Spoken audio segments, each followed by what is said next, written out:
পাকিস্তান বাংলাদেশে আসবে বাংলাদেশের ক্রিকেটের সঙ্গে দুইটা টেস্ট ম্যাচ খেলার জন্য। অলরেডি বাংলাদেশ ক্রিকেট বোর্ড কিন্তু পাকিস্তানের বিপক্ষে টেস্ট সিরিজের জন্য বাংলাদেশে স্কোর ঘোষণা করে দিয়েছে।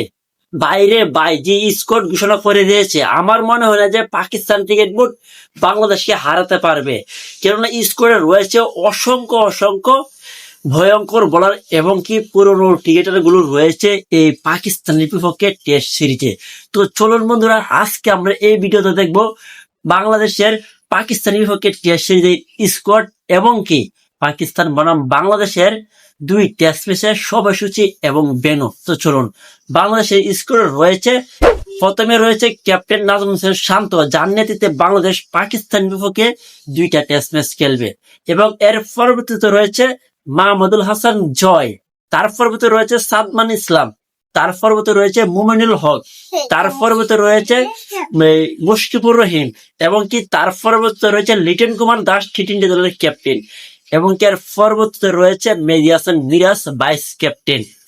তারপরে রয়েছে তাজুল ইসলাম, তারপরে রয়েছে নাইম হাসান, তারপরে রয়েছে ইবাদত হোসেন, তারপরে রয়েছে শরীফুল ইসলাম এবং তারপরে রয়েছে তাসকিন আহমেদ, তারপরে রয়েছে নাহিদ রানা, তারপরে রয়েছে তানজিম হাসান সাকিব, তারপরে রয়েছে অমিত হাসান, কেননা অমিত হাসান কিন্তু দলের নতুন, জাতীয় দলের নতুন অমিত হাসান। তো বাংলাদেশের স্কোর এটাই পাকিস্তানের বিপক্ষে।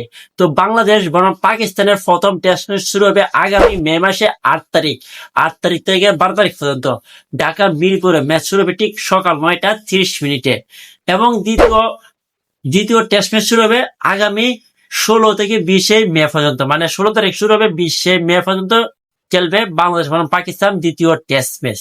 তো ম্যাচ কিন্তু শুরু হবে ঠিক সকাল 9টা 30 মিনিটে। দ্বিতীয় টেস্ট ম্যাচের ভেন্যু হচ্ছে সিলেটে। তো এটাই হচ্ছে বাংলাদেশ বনাম পাকিস্তানের দুই টেস্ট ম্যাচের সময়সূচি এবং ভেন্যু।